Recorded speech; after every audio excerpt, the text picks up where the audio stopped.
어린이를 주인공으로 한 전 세계의 영화를 한자리에서 만날 수 있는 서울국제 어린이 영화제가 올해부터 은평에서 열립니다.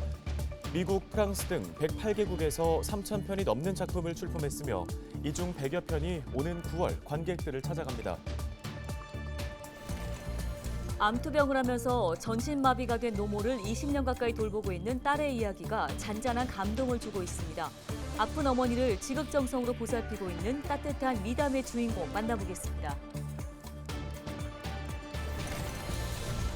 전세 사기 피해가 속출하고 있는 가운데 은평구가 전세 피해 상담센터를 마련했습니다. 일주일 사이 40여 건의 전세 피해 상담이 접수됐는데요. 센터를 통해 어떤 지원을 받을 수 있는지 알아보겠습니다.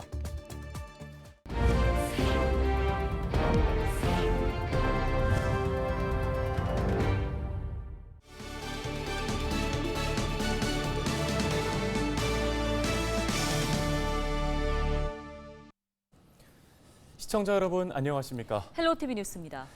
어린이를 주인공으로 한 전 세계 영화를 소개하는 국제 행사 서울국제 어린이 영화제를 우리 지역 은평에서 만나볼 수 있게 됐습니다. 네, 오는 9월 13일부터 20일까지 8일 동안 북한산 등 은평구 곳곳에서 펼쳐지는데요.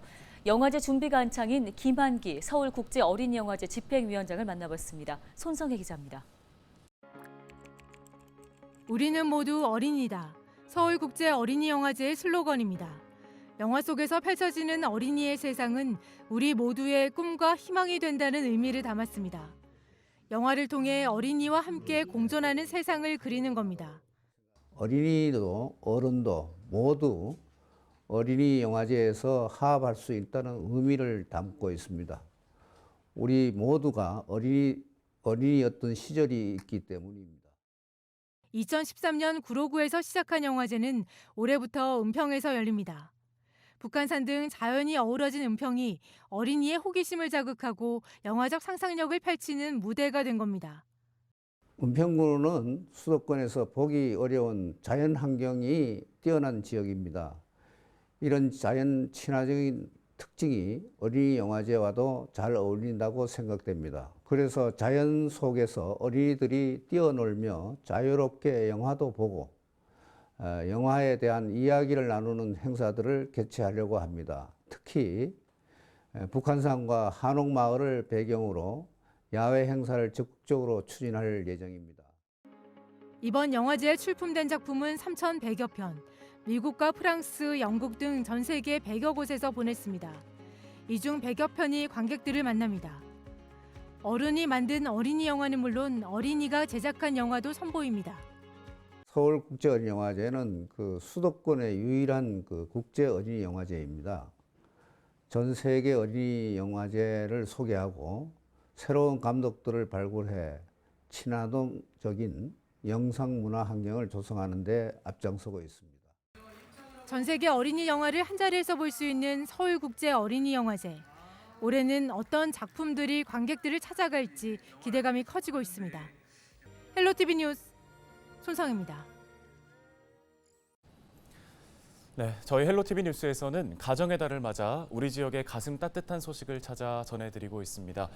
자, 갑자기 어느 날 암 진단을 받게 된다면 당황스럽고 또 암이라는 단어 자체가 무섭고 좀 걱정이 네. 많이 될 것 같잖아요. 그렇습니다. 투병 생활 하나만으로도 사실 몸과 마음이 많이 힘들다고 알려져 있잖아요. 그런데 서울시 양천구에서 본인이 암 투병을 하는 와중에 전신마비로 몸이 불편한 어머니를 18년째 봉양하는 분이 있는데요. 어떤 사연인지 김진재 기자가 만나고 왔습니다. 올해 41살인 조혜경 씨. 조혜경 씨의 주요 일과는 침대에 누워있는 어머니를 돌보는 일입니다. 갑작스러운 사고로 인해 몸이 불편해진 어머니를 미혼 시절부터 돌보기 시작한 게 어느덧 18년째. 조 씨는 지난해 유방암 진단 이후 항암 치료를 이어오다 올해 초 수술을 받았습니다. 아직 항암 치료가 남아있는 상황임에도 조 씨는 어머니를 봉양할 수 있다는 사실에 감사합니다. 힘들다는 거 일일이 다 얘기하자면 뭐 진짜 수십 가지, 수백 가지가 많지만 가족이잖아요, 선생님. 엄마라서. 손 못 쓰는 엄마지만 그냥 지금은 시집 가서도 우리 엄마랑 같이 살 수 있구나. 그냥 곁에 계시는 것만으로도 그냥 좋은 것 같아요. 조 씨의 사연을 전해들은 양천구는 어버이날을 맞아 조 씨의 효행을 표창했습니다. 본인이 아픈 상황에서도 초등학생 자녀 2명과 몸이 불편한 어머니를 지극정성으로 보살피는 조 씨의 효행을 알리기 위함입니다. 전문간호사 선생님이 65세 이상 어르신들 가정 방문하면서 건강 체크하고 계속 관리하시는데 그때 만난 어르신의 따님이 굉장히 효녀라고 제가 이제 효행자 우리 동에 누가 있을까 추천해달라고 했을 때 가장 먼저 생각난 사람으로 추천해 주셔가지고 가족과 함께할 수 있어 행복하다는 조혜경 씨.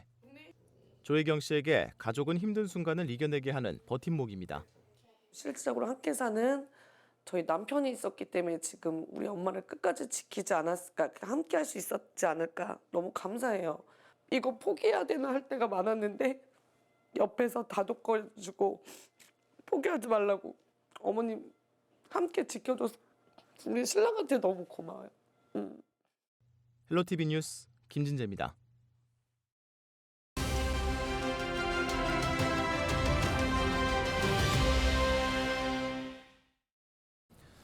네, 다음 소식입니다.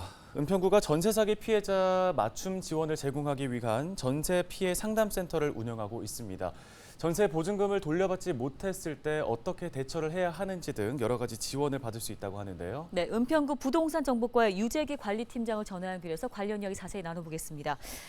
팀장님, 먼저 최근 은평구에서도 전세 사기를 당했다는 제보가 계속 들어오고 있다고 알고 있는데요. 지금까지 집계된 전세 피해 건수와 또 어떤 유형의 전세 사기들이 있었는지 궁금합니다. 네네. 최근에 이제 전세 사기 사건이 전국적으로 발생하고 있는데요. 우리 구도 현재 경찰서에서 수사 중인 사건이 있습니다. 피해 건수와 피해 규모 등을 저희도 종합적으로 조사를 하고 있고요. 구체적인 현황은 이제 현재 경찰서에서 수사가 진행 중인 관계로 자세한 걸 말씀드리기가 어려운 점은 양해 부탁드리겠습니다. 우리 구는 지난 1일부터 전세 피해자분들에게 법률적 도움을 드리고자 그 전세 피해 상담 센터를 운영하고 있습니다. 현재까지 총 38건의 법률 상담이 접수되었고요. 피해 사례를 보면 전세 계약 기간이 만료되었지만 보증금을 돌려받지 못하고 있어서 보증금 환수 방안을 묻는 내용이 많았고요. 법원에서 경매가 진행될 경우에 최우선 변제가 되는지 여부, 또 정부에서 특별법을 제정한다고 하는데 본인이 지원 대상이 포함될지 여부, 이런 다양한 문의사항이 접수되고 있습니다. 예. 네, 피해 지원센터에서는 구체적으로 어떤 지원을 받을 수 있습니까? 네, 우리 구는 이제 다세대 주택과 연립주택이 비교적 많은 구에 포함이 됩니다. 그래서 전세 피해가 더 오래되고 있는 실정인데요. 우리 구는 피해자분들을 신속하고 체계적으로 지원하기 위해서 전세 사기 전담 TF팀을 지난 5월 1일부터 구성해서 운영 중에 있습니다. TF팀은 크게 전세 사기 예방 사업 분야와 피해 지원 사업 분야, 그게 특히 두 가지로 나누어지는데요. 예방 사업으로는 전세 피해 상담센터 운영, 그리고 부동산 중개업소를 특별 점검할 예정이고요. 전세 계약 유의사항 홍보 등 이런 피해 예방에 초점을 맞춰서 진행되고 있고요. 피해 지원 사업으로는 긴급 복지 지원이라든가 긴급 주거 지원, 심리 상담, 지방세 세무 지원 등 피해를 직접적으로 입은 분들에게 실질적 도움을 드리는 사업을 담당하게 됩니다. 네. 네, 이 전세 피해 상담센터 어떤 분들이 좀 상담을 받을 수 있고 또 어떻게 이용할 수 있는지 방법 좀 자세히 알려주실까요? 네, 우리 구청에서 운영 중인 전세 피해 상담센터는 구청 본관 1층에 위치하고 있습니다. 전화나 또는 방문을 시청하시면 시간을 정해서 예약을 한 다음에 상담하는 맞춤형으로 진행되고 있고요. 전세 피해가 있거나 또는 피해가 우려되는 은평구 주민이면 누구나 다 상담을 받으실 수 있습니다. 상담을 필요한 주민께서는 전화 351-6779 또는 6780 전화를 주시거나 은평구청 2층 부동산 정보과로 내방하시면 전담 직원이 상담 가능한 날짜를 지정해서 예약 후에 상담을 진행하시게 됩니다. 상담 분야로는 변호사 상담과 공인중개사 상담이 있는데요. 변호사 상담은 주로 이제 전세 피해에 대한 보증금 환수 방안 등 이런 것들을 상담하고 있고요. 중개사 상담은 임대차 계약 유의사항이라든지 중개 분쟁 이런 분야들을 상담하고 있습니다. 아무쪼록 우리 많은 그 상담센터를 많이 이용하셔서 주민들이 전세 사기 피해 조문이나 도움이 되면 하는 바람이 있습니다. 네. 네, 알겠습니다. 오늘 도움 말씀 여기까지 듣도록 하겠습니다. 은평구 부동산 정보과 유재기 팀장이었습니다.